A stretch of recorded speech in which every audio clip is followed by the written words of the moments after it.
여기가 지금 드림센터 10층이거든요. 10층에서 보니까 다 이렇게 내려다 보이는 거예요. 내려다 보이는 거예요. 샬롬, 여러분들의 슬기로운 키드 생활을 도와줄 월요일에는 갓큐를 담당하고 있는 설창석 목사입니다. 갓큐 잘 따라오고 계시죠?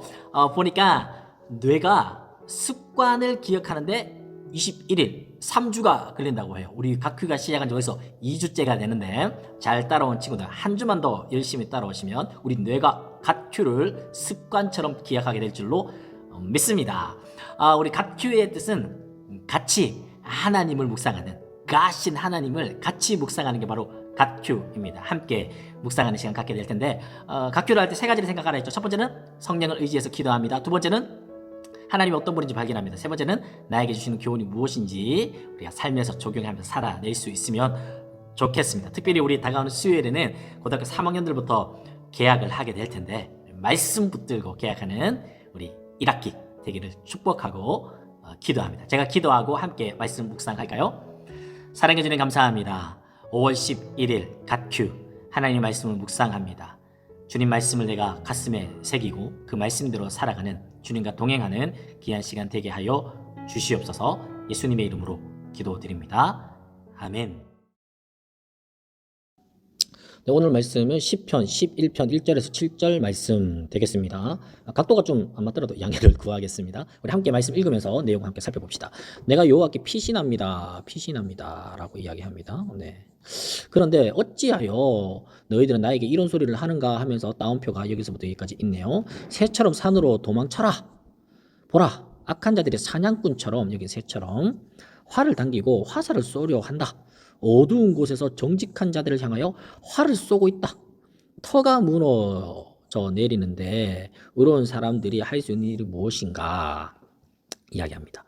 4절 말씀에서는 여호와께서 성전에 거하시며 여호와는 보호자는 하늘 높이 있습니다. 그리고 사람들을 눈여겨보십니다. 눈을 떼지 않으시고 살피십니다. 자세히 살피십니다. 여호와는 의로운 사람들은 사랑하시지만 악한 자들과 다른 사람을 해치려는 사람들은 미워하십니다. 여호와는 악한 자들 위에 숯불과 유황불을 비오듯 쏟아 부을 것입니다. 태워버리는 불바람이 그들의 운명이 될 것입니다. 여호와는 의로우시며 정의를 사랑하십니다. 정직한 자들은 그분의 얼굴을 보게 될 것입니다. 아멘, 아멘. 우리 큐티책에서 두 단락으로 나누어 줬다, 그죠? 두 단락으로 나누어 줬습니다. 첫 번째 단락을 보니까 첫째는 여호와께 피한다라는 거예요. 고난 가운데 있거나 극심한 어려움 가운데 있을 수 있겠다, 그죠? 그런 가운데 하나님께 피하는데 뭐가 문제가 되겠어요? 그런데 어떤 사람들이 이렇게 그런데 어떻게 너희들이 나에게 이런 얘기를 하느냐? 뭐라고 이야기하죠? 야, 새처럼 도망가, 새처럼 도망가. 이 글을 누구냐? 그러니까 다윗의 시예요, 다윗의 시. 우리가 너무 다윗을 잘 알잖아요. 다윗이 어떤 사람입니까? 골리앗과 싸워서 이겼던 사람 아닙니까? 골리앗과. 대단한 사람이에요. 그런데 이 사람을 어디에 비유하는 거예요, 지금? 새에 비유하는 거예요. 너 새처럼 도망가라, 새처럼 도망가라. 새가 연약한 존재 아닙니까? 우리가 주로 보면 너 새 가슴이냐? 이렇게 얘기하잖아, 새 가슴. 새 가슴 뭡니까? 새가 새 같은 가슴을 가진 사람 아니냐? 도망가죠. 연약하죠. 약하죠. 겁 많죠. 겁이 많죠. 도망다니죠. 맞서 싸우지 않습니다. 물론 서영 광장에 있는 비둘기들은 전혀 두려워하지 않고 겁이 없는 존재들이긴 하지만 보통 우리가 새는 연약한 존재입니다. 그래서 새 같습니다. 새처럼 도망쳐라. 왜 도망치죠? 사냥꾼처럼, 새를 잡는 게 누굽니까? 사냥꾼 아닙니까? 사냥꾼처럼 악한 자들이 활을 당기고 있다. 누구에게? 정직한 사람들에게. 여기서 정직한 사람 누굴까요? 다윗을 이야기하는 거 아니겠습니까? 다윗. 너에게 화살을 당기고 있다. 도망쳐라, 도망쳐라. 이 상황을 뭐라 이야기하죠? 터가 무너졌다, 터가 무너졌다. 터가 뭘까요? 터는 무엇입니까? 내가 그토록 믿고 든든히 여기고 장담하는 것. 그게 터 아니겠습니까? 네가 믿고 장담하는 그게 무너졌다. 그런데 의로운 사람이 뭘 할 수 있겠냐, 네가. 뭘 할 수 있겠냐. 내가 안전하다고 생각하는 그게 다 무너졌다. 그런데 웃기죠? 지금 이 사람은 시인은 여호와께 피했어요. 여호와께. 그런데 그 터가 무너졌다라는 거예요. 그 터가 무너졌다. 야, 너 고난 중에 하나님께 피했어? 근데 뭐라 이야기하죠? 네가 믿고 있고 든든하게 여기고 장담하고 그게 무너졌다라는 거예요. 무슨 말입니까? 야, 기도한들 무슨 소용있냐? 야, 너 기도한들 무슨 소용있냐? 너 교회 간들 무슨 소용있냐? 그렇게 이야기하는 거예요. 그렇게 이야기하는 거예요. 그러니까 어디로 도망가라는 거예요? 새처럼 산으로 도망가라. 여기서 이 사람에게 속삭이는 존재의 산은 뭐예요? 하나님이 아니죠. 뭐죠? 돈 좀 어디 없나? 돈? 뭐 은행 계좌에 뭐 잔고 없어? 또 뭐 친구나 친척 뭐 가족들 중에 누구 좀 의지할 사람 누구 없어? 하나님 외에 다른 뭐 없어라는 거예요. 네가 믿고 있는 그 하나님은 그 터는 무너졌다라는 거예요. 네가 믿고 든든하고 장담하게 여기는 그 여호와 그거 기도 안들 무슨 소용 있어? 교회 간들 무슨 소용 있어?라고 이야기합니다. 그렇게 좀 여겨질 때가 가끔 있나요? 근데 다윗은 뭐라고 대답합니까? 맞아, 내 고난을 보고 내 역경을 보면 도저히 해결되지 않을 것 같아. 오히려 돈을 의지해야 될 것 같고 친구를 의지해야 될 것 같고 가족을 의지해야 될 것 같아. 그래서 새처럼 새가슴으로 도망쳐야 하는 그런 상황인 것 같지만 시편 기자 다윗은 그 고난과 역경에 그의 시각이 머물러 있는 것이 아니라 어디로 그의 시선을 돌립니까? 빰빰 여호와께서 빰빰 여호와는 빰빰 여호와는 빰빰 여호와는 4, 5, 6, 7절에 계속 그의 시선이 어디로 향하는 거예요? 하나님께로 향한다라는 거예요. 터가 무너졌다라고 놀리고 있지만 시편 기자는 그가 피했던 여호와께로 계속 시선을 돌리고 있습니다. 여호와는 어디 계십니까? 성전에 계십니다랍니다. 그 여호와는 또 어디 계십니까? 그의 보좌는 하늘 높이 있다. 하늘 높이 있으니까 지금 다 내려다 보이는 거예요. 여기가 지금 드림센터 10층이거든요. 10층에서 보니까 다 이렇게 내려다 보이는 거예요. 내려다 보이는 거예요.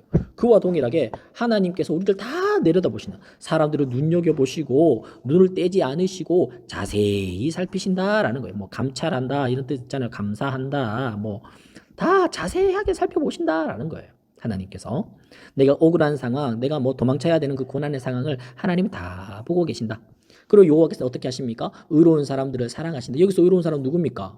정직한 사람, 다윗과 같은 사람, 너희들이 화살을 쏘는 그 사람들을 사랑하신다. 하지만 악한 자는 어떻습니까? 화살 시위를 당기는 사냥꾼과 같은 사람들은 하나님 어떻게 하신다고? 미워하신다라는 거예요. 미워하신다라는 거예요. 여호와는 악한 자들에게 위에 숯불과 유황불을 비오듯 쏟으실 것이고 태워버리는 불바람을 그들에게 운명이 될 것이다. 여호와는 의로우시며 정의를 사랑하십니다. 그래서 우리가 할 수 있는 게 뭡니까? 결론적으로 정직한 사람들은 그의 얼굴을 보게 될 것입니다. 정직한 사람입니다. 정직한 사람. 하나님, 내가 새가슴입니다. 하나님, 내가 두렵습니다. 하나님, 내가 도망가야 합니다. 연약합니다. 이 모든 것들을 가지고 어디로? 하나님께로 피하는 사람, 그 정직한 사람, 정직하게 자신의 연약함을 다 고백하며 하나님께 피신하는 사람은 어떻게 된다고요? 그의 얼굴을 보게 될 것이다 라는 거예요. 그의 얼굴을 보게 될 것이다. 하나님의 얼굴을 보게 될 것이다 라고 말씀하고 있습니다. 이 본문에서 우리가 두 가지를 살펴봐야 되죠. 첫 번째는 무엇입니까? 하나님은 어떤 분이십니까? 하나님은 어떤 분이십니까?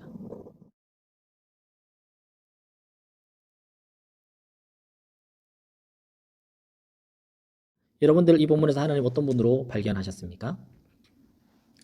목사님 한 세 가지 정도로 보이는 것 같아요. 첫 번째는 뭘까요? 1절 말씀에 하나님은 피난처 되신다. 하나님은 피난처 되. 좀 더 확대해 드릴까요? 네. 하나님은 피난처 되신다. 1절에서 내가 여호와가 피한다 했잖아. 피난처 되신다. 두 번째 또 하나님은 어떤 분으로 있을까요? 하나님은 어떤 분이실까요? 두 번째 하나님은 성전에도 계시고 하나님은 보니까 성전에 계시고 또 높은 보좌에 계셔서 어떻게 하신다고요? 사람들을 눈여겨보시고 자세히 살피신다라는 거예요. 1절 말씀에 4절 말씀에 하나님은 성전에 계시고 또 하늘 보좌에 계시고 그래서 우리를 어떻게 보십니까? 눈여겨보신다.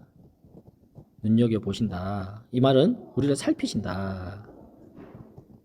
그런 분으로 볼 수 있겠죠. 네. 또 어떤 게 있을까요? 또 하나님은 잘 안 보여서 이쪽으로 당길게요. 네. 네. 세 번째로 또 하나님 어떤 분으로 볼 수 있을까요? 세 번째로 하나님은 마지막에 보니까 의로운 사람들을 사랑하신다. 7절 말씀에 악인들을 미워하신다. 여기서 보니까 또 5절 말씀에 악인들을 미워하신다. 5절 말씀에 보니까 의는 사랑하시지만 악은 미워하신다 라고 볼 수 있겠죠. 네. 두 번째로 그러면 나에게 주시는 교훈은 무엇일까요? 나에게 주시는 교훈.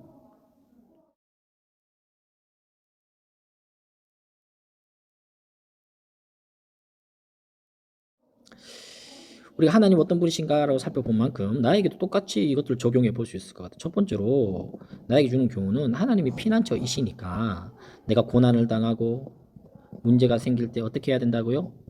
친구를 찾거나 뭐 은행 잔고를 살펴볼 것이 아니라 가장 먼저 무엇을 해야 된다? 하나님께 피하자. 하나님을 찾자. 하나님께 기도하자. 고난이 있을 때 어떻게 하자고요? 기도하자. 교회를 찾자. 기도실에 가자. 나의 방에서 기도하자. 무릎 꿇자. 이렇게 할 수 있겠죠. 하나님께 피하는 것. 두 번째로 나에게 적용할 수 있는 건 뭐가 있을까요? 하나님 성전에 계시고 하늘 높으셔서 나를 눈여겨보신다, 살펴보신다. 하나님이 우리와 어떻게 하신다고요? 성전에 계신다라는 거, 우리가 지은 그 건물에 하나님이 오신다라는 거 아니겠어요? 하나님이 우리와 함께 하신다라는 것을 기억하자. 하나님이 함께 하신다. 그리고 하나님이 눈여겨보신다. 하나님이 눈여겨보신다. 눈여겨보신다. 눈여겨보신다. 하나님 앞에서 함께 하시고 나를 지켜보고 계신 하나님 앞에서 코람데오로 살자. 하나님 앞에서의 삶, 하나님 앞에서의 코람데오로 살자.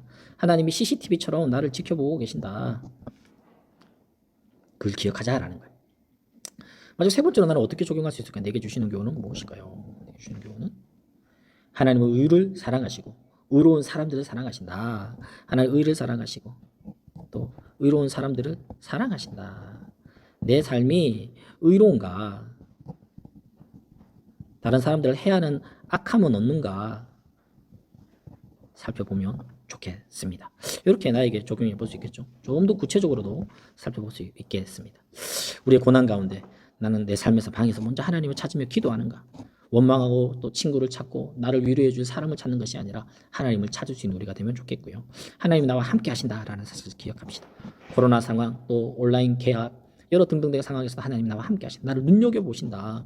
너가 이런 어떤 태도를 갖는지 정의로운 태도와 정의로운 삶을 살아가는지 하나님이 눈여겨보신다라는 거 눈여겨보신다. 우리가 다윗과 같은 삶을 살아야 되는데 혹여 우리가 사냥꾼처럼 정직한 사람들을 괴롭히는 그런 사람이 되면 안 되겠죠. 코로나 상황, 가정에 오래 많이 머물러 있을 텐데 그 가정에서 나는 어떤 사람입니까? 정의로운 사람입니까? 하나님 함께 하신다는 사실을 기억하십니까? 코람데오에서 하나님 앞에서의 삶을 살고 있습니까? CCTV처럼 하나님 우리를 지켜보고 계시는데 나는 과연 의로운 사람인지를 돌아보시면서 우리 방에 내 거울에 하나님이라는 글자를 크게 써 놓는다든지 예수님의 사진과 그림을 좀 붙여 놓는다든지 해서 하나님 앞에서의 삶을 살아내는 우리가 되면 좋겠습니다. 네, 오늘 시편 11편 말씀 함께 살펴봤는데요. 참 은혜롭죠? 저는 말씀을 묵상하면서 두 가지 찬양이 생각났습니다. 하나는 나의 피난처 예수 의지해요. 나의 피난처 예수 의지해요. 나의 가는 길에 거친 바람 몰아쳐와도 나의 피난처 예수 의지해요. 또 이 찬양이 있고 우리가 또 잘 아는 찬양이죠. 오 주님 당신은 내 삶 구석구석까지 감찰하시며 나를 격려하시는 분, 내 길을 밝혀서 영원한 생명의 길로 인도하시며 나를 응원하시는 분, 크고 작은 갈등을 겪곤 하지만 항상 결국 당신을 선택합니다. 우리의 삶에서 크고 작은 갈등이 있을 수 있습니다. 그럴 때일수록 더더욱 하나님 의지하고 하나님을 선택하고 항상 결국 하나님을 선택하고 하나님께 피하는 우리 분당 우리교회 모든 청소년 여러분 되기를 축복합니다. 제가 기도하고 오늘 큐티 마치도록 하겠습니다. 사랑해 주님 감사합니다. 하나님께로 피합니다. 세상은 기도한다고 무슨 소용이 있니? 교회 간다고 무슨 소용이 있니? 라고 우리가 믿는 그 하나님의 그 터가 무너졌다라고 이야기하는지 모르겠지만 우리의 시선이 항상 결국 당신은 하나님을 선택하는 하나님께 피하는 그리하여 정직하게 하나님께 아뢰며 하나님의 얼굴을 구하는 하나님의 얼굴과 대면하는 오늘 한 날의 삶, 이 한 주간의 삶 우리 모든 인생이 될 수 있도록 하나님 은혜 베풀어 주시옵소서. 이제 계약이 한 주씩 당겨져 앞으로 오고 있습니다. 고3들이 이번 주 수요일에 계약입니다. 하나님 말씀 잘 의지해서 계약을 잘 준비하는 우리가 되게 하여 주시옵소서. 예수님의 이름으로 기도드립니다. 아멘. 월요일에는 각큐가 있고요. 수요일에는 홈큐가 있고요. 금요일에는 참큐가 있습니다. 이번 한 주간도 말씀 붙들고 승리하는 여러분들 되기를 축복합니다. 하나님을 같이 묵상하는 갓큐 이렇게 마치도록 하겠습니다. 빛이 있어라.